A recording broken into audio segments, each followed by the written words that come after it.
बिस्मिल्लाहिर्रहमानिर्रहीम। Welcome to easy engineering. पिछली video में हमने ऑटोकैड के कोऑर्डिनेट सिस्टम के बारे में पढ़ा था। आज की वीडियो में हम स्टेटस बार ऑप्शंस के बारे में जानेंगे। ये बॉटम पे आपको ये टूल बार नज़र आ रहा है जिसमें ये ऑप्शंस हैं: snap, grid display, ortho, polar और स्नैप और ट्रैक एटसेट्रा। तो इस टूल बार को कहते हैं स्टेटस बार। इस स्टेटस बार में इंतहाई अहम ऑप्शंस हैं जो बहुत ही ज़्यादा यूज़ होते हैं और हमारी ड्राइंग में आसानी पैदा करने के लिए ये ऑप्शंस हम यूज़ करते हैं। तो आइए एक एक करके इन ऑप्शंस को जानते हैं कि इनके क्या क्या यूजेस हैं। इनमें सबसे पहला ऑप्शन है स्नैप का। ये इधर आपको नज़र आ रहा है SNAP, स्नैप मोड। अब स्नैप क्या करता है?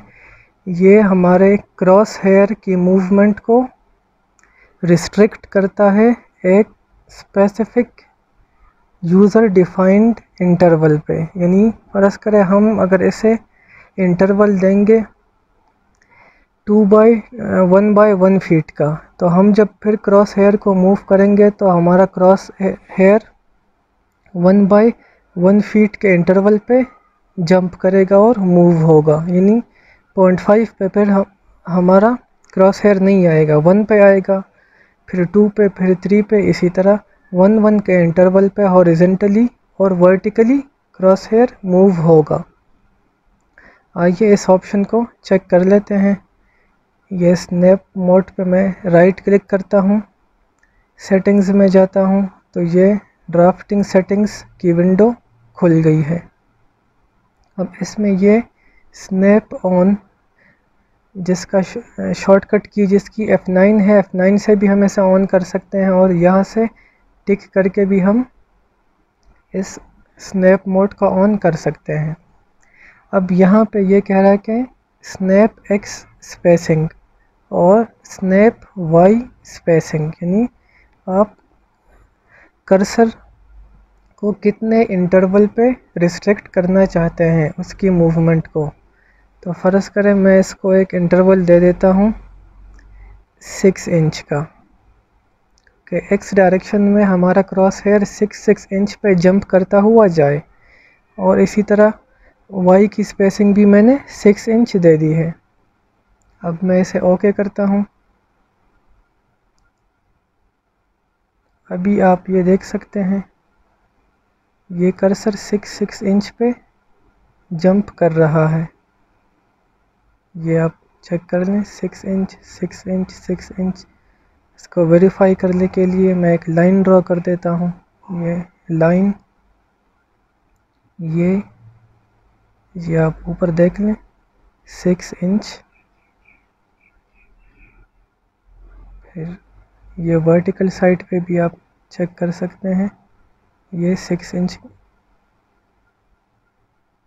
ये 6 और ये 6। इसी तरह ये क्रॉस हेयर एक स्पेसिफिक इंटरवल पे जंप कर रहा है। ये है snap command. I hope it is clear. इसके बाद फिर है ग्रिड।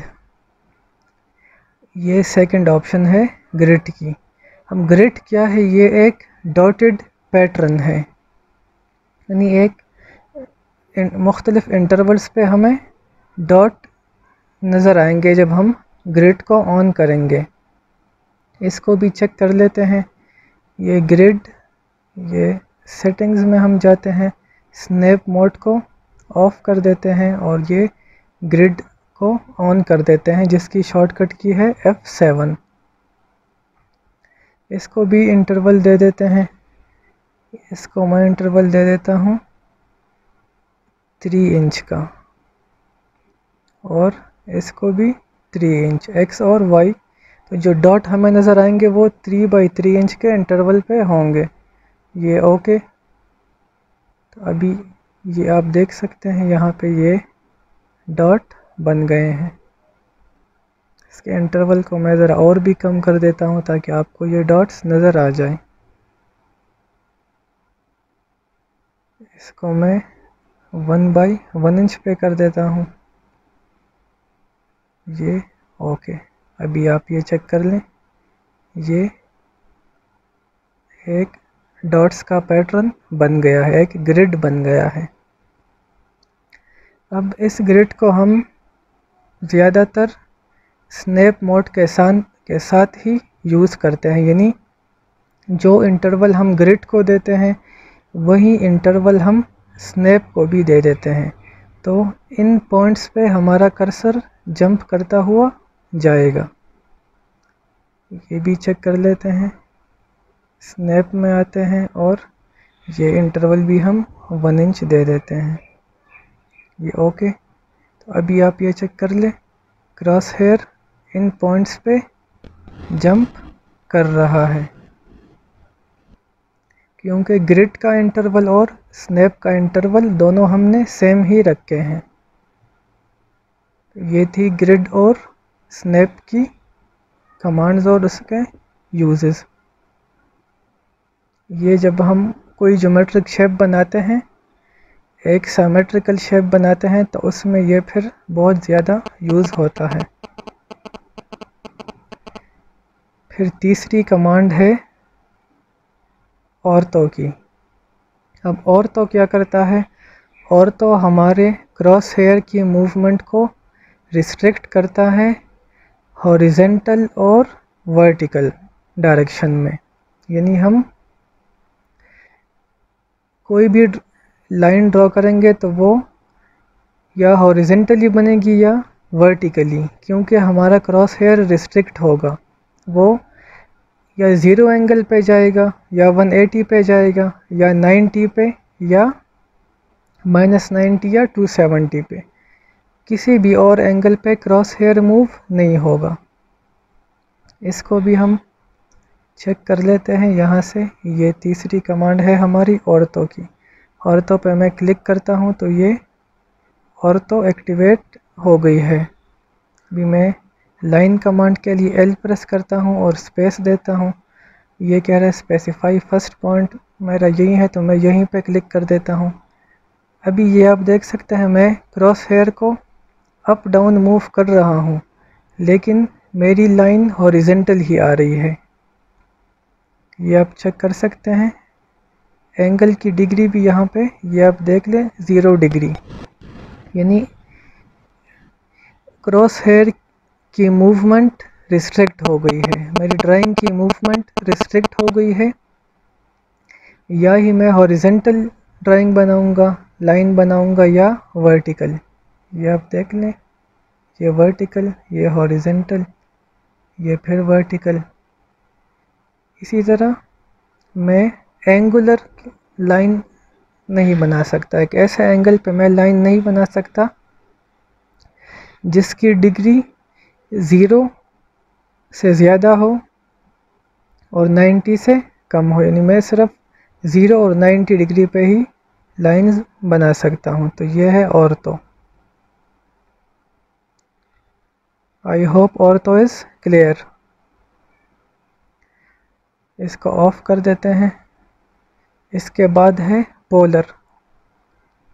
पोलर क्या करता है?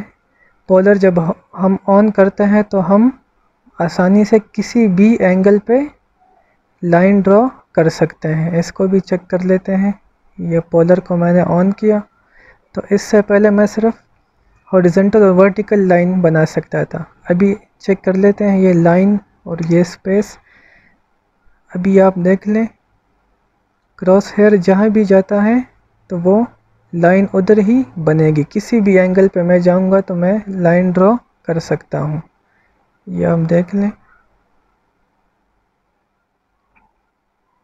किसी भी एंगल पे, क्योंकि पोलर का ऑप्शन यहाँ पे ऑन है, पोलर ट्रैकिंग का।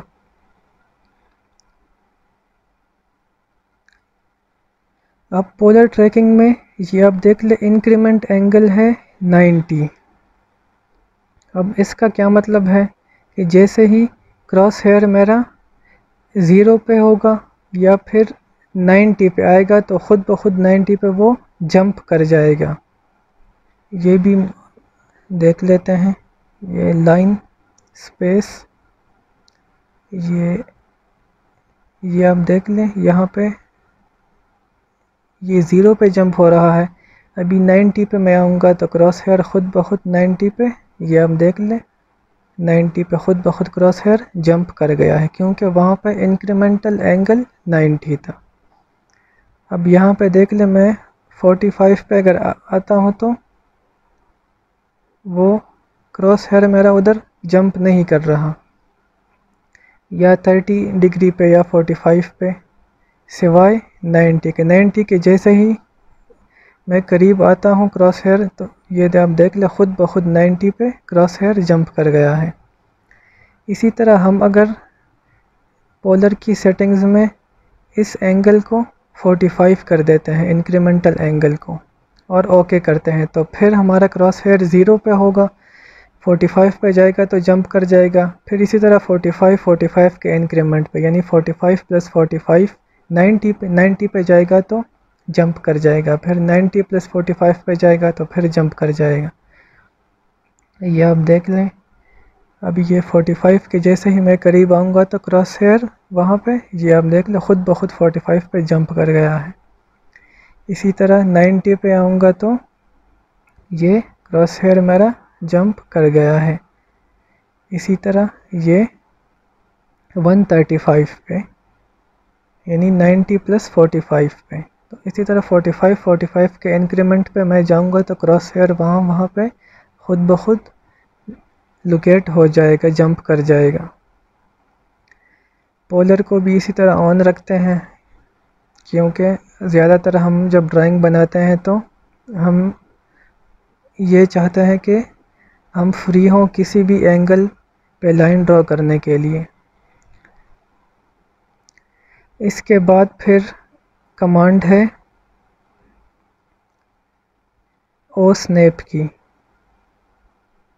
हम ओ स्नैप क्या करता है, location of exact position on an object, किसी भी ऑब्जेक्ट पे एक ख़ास पोजीशन को लोकेट करने के लिए ओ स्नैप यूज़ होता है। यानी किसी भी, फ़र्ज़ करें एक लाइन है तो उस लाइन का मिड पॉइंट लोकेट करने के लिए, या उस लाइन का एंड पॉइंट लोकेट करने के लिए, या अगर सर्कल है फ़र्ज़ करें तो उस सर्कल का मिड पॉइंट सेंटर लोकेट करने के लिए हम क्या यूज़ करते हैं, ओ स्नैप यूज़ करते हैं। ये भी इधर चेक कर लेते हैं। मैं एक रेक्टेंगल बनाता हूँ। अब ओ स्नैप को मैंने ऑफ रखा हुआ है। मैं लाइन कमांड को एक्टिव करता हूँ।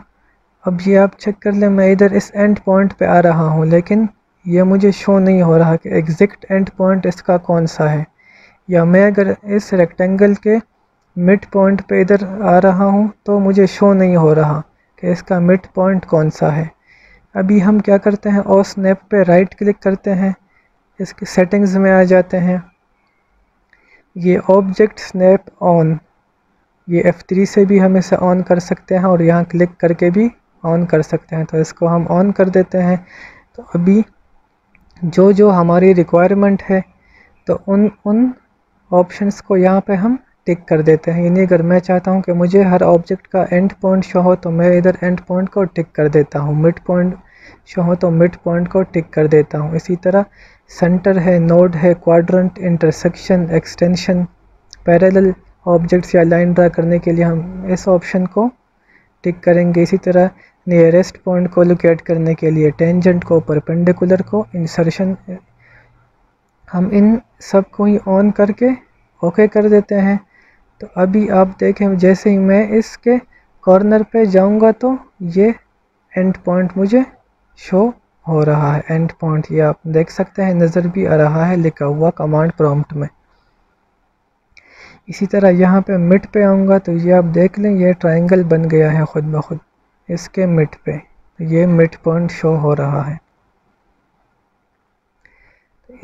तो इसी तरह ओ स्नैप यानी ऑब्जेक्ट स्नैप से हम किसी भी ऑब्जेक्ट पे कोई स्पेसिफिक लोकेशन स्पेसिफाई करने के लिए ओ स्नैप को यूज़ कर सकते हैं। इसके बाद है ओ ट्रैक। ओ ट्रैक क्या करता है? Object track. ये एक हमें टेम्पररी अलाइनमेंट पाथ दे देता है। टेम्पररी अलाइनमेंट पाथ यानी इसका क्या मतलब है? फ़र्ज़ करें मैं चाहता हूँ कि मैं बिल्कुल इस लाइन की सीध में यहाँ पे एक पॉइंट लगाऊँ, इस लाइन की बिल्कुल सीध में। तो इसके लिए मैं क्या करूँगा? इस ओ ट्रैक को ऑन करूँगा यानी इस पे क्लिक कर लूँगा और लाइन कमांड एक्टिव करूँगा, स्पेस प्रेस करूँगा। अब इस एंड पॉइंट पे आऊँगा, क्लिक नहीं करूँगा, सिर्फ इस एंड पॉइंट पे कर्सर ले आऊँगा और फिर कर्सर को इसी तरह इस डायरेक्शन में, जिस डायरेक्शन में मैंने पॉइंट स्पेसिफाई करना है, तो उस डायरेक्शन में मैं कर्सर को मूव कर देता हूँ। तो ये आप देख सकते हैं, ये एक डॉटेड लाइन इसके साथ साथ बन गई है। ये क्या है? ट्रैकिंग। यानी ये हमें बता रहा है कि आप बिल्कुल इसी लाइन की सीध में जा रहे हैं। यहाँ पे जब मैं क्लिक करूँगा तो मेरा ये वाला पॉइंट बिल्कुल इसी पॉइंट के सीध में होगा, इसी लाइन पे होगा। यहाँ पे मैं क्लिक कर लेता हूँ तो ये आप देख सकते हैं, ये पॉइंट मेरा इधर लग गया है जो बिल्कुल इसी पॉइंट की सीध में है, क्योंकि ये मैंने ओ ट्रैकिंग करके बनाया है। इसी तरह यहाँ से अब मैं चाहता हूँ कि जो यहाँ पे मैं लाइन बनाऊँ वो बिल्कुल इस लाइन के पैरेलल हो। तो दूसरा पॉइंट मैं यहाँ से यहाँ पे कर्सर ले आऊँगा और इसी तरह इस सीध में जाऊँगा। तो ये आप देख लीजिए, एक डॉटेड लाइन बन रही है और जैसे ही इसके परपेंडिकुलर में आता हूँ तो ख़ुद ब खुद यहाँ पे कर्सर जंप कर गया है।